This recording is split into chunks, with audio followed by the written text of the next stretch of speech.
নমস্কাৰ বন্ধু-বান্ধৱীসকল আৰু এটা নতুন ব্লগলৈ আপোনাক স্বাগতম জনাইছোঁ। আজি ব্লগটো অলপ স্পেচিয়েল হ'বলৈ গৈ আছে। আজি মই একজন চিত্ৰশিল্পীক লগ পালোঁ। হয়তো আপোনালোকে গাড়ীখন দেখি ধৰিব পাৰিছে, তেনেহ'লে ভিডিঅ'টো শেষলৈ চাই থাকক।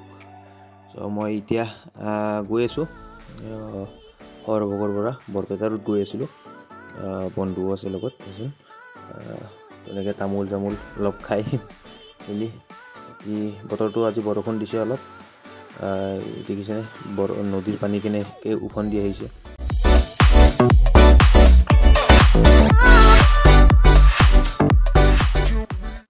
এতিয়া হয়তো আপোনালোকে চিনি পাইছে সেই বিশেষ চিত্ৰশিল্পীজন নীলিম মহন্ত দা।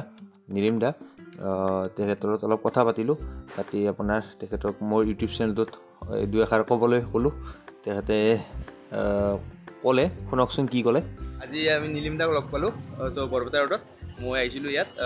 কিবা ক'ব? মোৰ YouTube channel Dipu Sharma official বুলি আছে, হয়, চাই থাকিব দীপুৰ বাকী বাদনৰ ভিডিঅ'। বাকী ডেইলি ব্লগো কৰোঁ, এনেকুৱা মিনি ব্লগ।